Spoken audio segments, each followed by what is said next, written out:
Suzuki cup আলাপের আরেকটা এপিসোডে আপনাদেরকে স্বাগতম।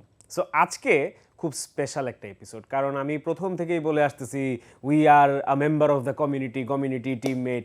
আজকে আমি আমার টিম টিকি জায়গা থেকে আমার একজন ওজি মেম্বারকে নিয়ে আসছি এবং আমার সাথে খুবই এক্সাইটিং একজন সোশ্যাল মিডিয়া ক্রিয়েটার আছে যে নিজেকে শিশু বলে, কারণ সে আমাদের থেকে বয়সে অনেক ছোট, কিন্তু এনার্জিতে সে আমাদের থেকে অনেকটাই উপরে। সো আজকে আমাদের সাথে আছে টকিং টিকি টাকার ওয়ান অফ দ্য ওল্ডেস্ট, এবং আমি যখন থেকেই কমিউনিটিটা শুরু করি তখন থেকেই কনসিস্টেন্টলি আমার সাথে থাকা একজন টিমমেট অফ টকিং টিকি টাকা আজিজুর রহমান, এবং ফুটবল শোম্যান পেজ থেকে Bayzid Hossain. So welcome to the show guys. কেমন লাগতেছে? ভালো লাগতেছে ভাই, খুব ভালো লাগতেছে। আমি মানে এর আগে হয়তো এরকম কোনো শোতে যাই নাই, বাট নর্মালি এটা আমার ফার্স্ট টাইম বলতে গেলে, but I am very very excited. এবং মানে দেখা যাক সামনে শো আগে ফোন দিয়ে বলছো যে আম্মু টিভিতে দেখা যেতেছে আমাকে।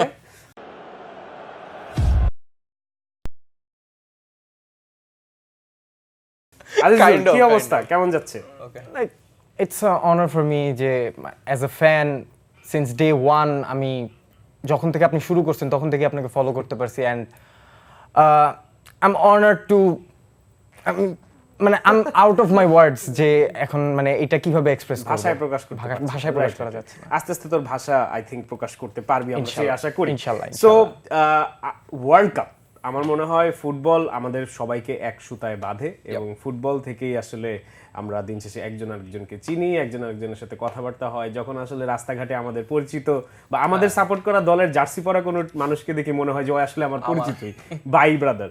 সো ওইখান থেকে আসলে আমি জাস্ট কুইকলি জানতে চাবো যে ওয়ার্ল্ড কাপটা কেমন লাগতেছে সোফার, ওয়ার্ল্ড কাপটা কে কেমন এনজয় করতেছিস, ওয়ার্ল্ড কাপের জায়গা থেকে আসলে কোথায় মনে হচ্ছে যে কমতি আছে, মানে ইন জেনারেল একদম সোজা বাংলা ভাষায়, কোনো মানে এখানে সাজানো গোছানোর কিছু নাই, ওয়ার্ল্ড কাপ কেমন লাগতেছে? ওকে, আমি যদি বলি আমার অ্যাঙ্গেল থেকে, এখনো পর্যন্ত আসলে ওয়ার্ল্ড কাপের যে ভাইব ওইটা আমি উপলব্ধি করতে পারি নাই, number one as a football fan যদি বলি। এবং আরেকটা ব্যাপার আসলে না বলে পারতেছি না, এখন পর্যন্ত প্রায় আমি যদি ভুল না করি 16টা ম্যাচ গেছে, যেটার মধ্যে অলমোস্ট 8টা ম্যাচ ড্র হয়েছে।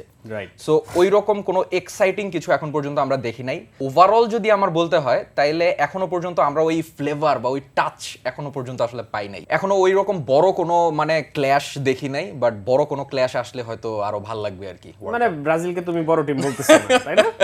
ব্রাজিলকে বড় টিম বলতেছি, বাট এখনো তো স্কোর লাইন ওইটা ডিফাইন করতে পারতেছে না যে কে বড় আসলে। এখন পর্যন্ত আসলে জার্মানি মোটামুটি ভালোই করছে আর কি। জার্মানির জার্সি পরে আছো দেখে কিছু বলতে পারতেছি না, খুব দুষ্টামি করতেছে কিন্তু ভাই। আজিজুর, তোর কাছে কেমন লাগতেছে ওয়ার্ল্ড কাপ সোফার? সোফার ভাইয়া ওয়ার্ল্ড কাপ এটা ডাল, এটা এটা এটা অ্যাকচুয়ালি কি ওয়ার্ল্ড কাপ নাকি আমরা ফিফা কোয়ালিফায়ার্স দেখতেছি, আমি এটাই বুঝতেছি না। কারণ ম্যাচের ঠিক নাই, অল ওভার দ্য ওয়ার্ল্ড খেলা হইতেছে, কখন ম্যাচ 11টায়, কখনো 7টায়, কখনো মানে টাইমিং এর মিল নেই, সকাল 11টায় কখনো রাত 11টায়, টাইমিং এর কোনো ঠিক নেই। প্লাস যেগুলো ভাইয়া বললো যে অনেক ড্র দেখতেছি আমরা। আর যেমন ফার্স্ট ম্যাচটা যদি ওপেনিং ম্যাচ এরকম ডাল থাকে, এরকম মিস ম্যাচ থাকে, এরকম পাসগুলি মিসিং থাকে, তাহলে আসলে মানে ওই ওয়ার্ল্ড কাপের যে স্পার্কটা নিয়ে ফ্যান্সরা আসছে ওয়ার্ল্ড কাপটা দেখতে, সেই স্পার্কটা পায় না। বেশ strong opinion about the world cup, যে জমতেছে না, ভালো লাগতেছে না, কজ সবাই আমরা আসলে ঘুরায় পেঁচায় একটু বলতে চাইছে না হবে, ভালো হচ্ছে, আস্তে আস্তে ইমপ্রুভ হবে, বাট তোরা একদম straight out of the gate একদম বলে দিছিস যে দিস ইজ আ ডাল ওয়ার্ল্ড।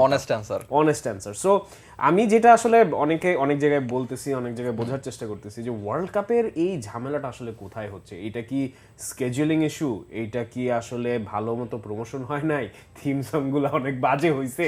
কাহিনীটা আসলে কি, মানে তোদের মতে কি কারণে আসলে উত্তেজনাটা পাচ্ছে না? ওকে, নাকি আরেকটা অপশন বলি যে 22 ওয়ার্ল্ড কাপটা এত পারফেক্টলি ড্রামাটিক হয়েছে এবং এত ব্রিলিয়ান্টলি শেষ হয়েছে যে মানুষজনের আসলে এর থেকে বেটার ওয়ার্ল্ড কাপের এক্সপেকটেশনটা মিট হচ্ছে না। You already answered. এখন আসলে ব্যাপারটা আমার কাছে পার্সোনালি 2-3টা পয়েন্ট আমি টাচ করতে চাইবো এখানে।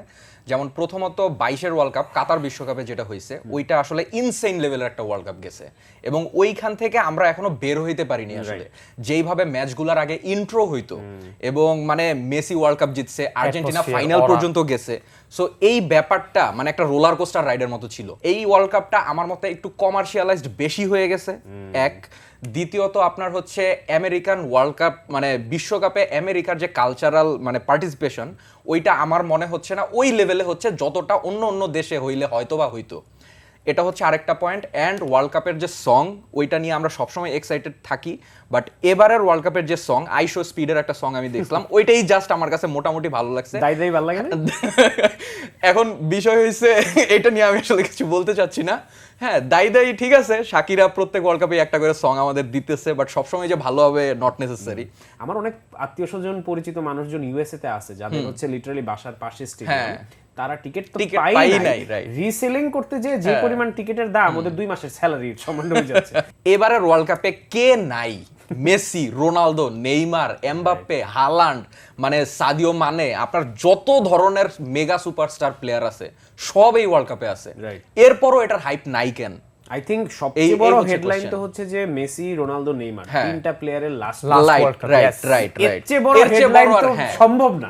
এরপরও হাইপ না থাকলে তো ফিফা এটা অ্যাকচুয়ালি ইউটিলাইজ করতে পারে নাই। এন্ড যেটা ভাইয়া বললো যে ওয়ার্ল্ড কাপ 2022 এইটা এত পিকচার পারফেক্ট ছিল, মানে এত ওয়েল অর্গানাইজ ছিল, শুধু না অল ওভার দ্য ওয়ার্ল্ড যেসব ফ্যান ছিল তাদের জন্য না, যারা ট্রাভেল করছে তারাও, ওরা সাবওয়ে স্টেশন তৈরি করছে, ওরা একটা সিটি লুসাইল ওরা নিজেরা রেডি করছে just to host the world cup. আর ওটা অনেক গ্র্যান্ড ভাবে ওরা করছে, ওদের বাজেটেরও কোনো কমতি ছিল না, কামানোর পিছনে ওরা ছিল না, ওরা বাজেটটা ইউটিলাইজ করে যাতে ফ্যান্সরা মানে ফুল এনজয় করতে পারে, ফ্যানদেরকে এপিসেন্টার রেখে হচ্ছে। অবশ্যই দ্যাটস ওয়াই। আর দাই কই ভালো তো ভালো তো শাকিরারে দেখেই খুশি আমি আস্তে দাই শুনছি, আমি সকালে উঠেই দাই ওর জন্য এই নোরা ফাতেরি। তবে না আই ডোন্ট লাইক নোরা ফাতে। তোদের কথা শুনে আরেকটা জিনিস আমার মনে হচ্ছিল যে 2022 ওয়ার্ল্ড কাপের আগেও কিন্তু বেশ বড় বড় কিছু কোয়েশ্চেন মার্ক ছিল যে ডিসেম্বরে হইতেছে ওয়ার্ল্ড কাপ, এত গরমের মধ্যে কাতার নামে কোন একটা দেশে দিছে, এটা সবচেয়ে বাজে ওয়ার্ল্ড কাপ হইতে যাইতেছে রেগিস্তান। হ্যাঁ, সো এরকম কিন্তু নিউজ আসলে 22 ওয়ার্ল্ড কাপের আগেও আসতেছিল, যেটা 26-এর আগেও আসছে। সো 22 আমাদেরকে ভুল প্রমাণিত করছে। আমি একটা ইন্টারেস্টিং ইনফরমেশন শেয়ার করি তোদের সাথে। সো আমার ওয়ার্ল্ড কাপ দেখতে যাওয়ার একটা প্ল্যান ছিল। সো যখন আমি ক্লাব ওয়ার্ল্ড কাপটা দেখলাম এবং ওইটার ওভারঅল যত কমপ্লেন পাইলাম আমি, আমার কাছে মনে হয়েছে যে ভাই বাদ দেই। দেন আমি একটু পিছপা হইলাম। দেন ফাইনালি যখন টিকিট প্রাইস গুলো আমি দেখলাম, আমি বলছি যে আজিম তুমি এই টাকা জমায়ে একটা গাড়ি বাড়ি কিনতে পারবা না ভাই, তাহলে তো শোটা করতে পারতে। এক্স্যাক্টলি টাকা কামানোর খরচও কমছে, বাড়ছে টাকা, মানে win win situation. Okay. For more updates, subscribe to our YouTube channel and click on the bell icon. Follow us on Facebook and Instagram. Download T-Sports app to enjoy exciting games and highlights. Visit tsports.com.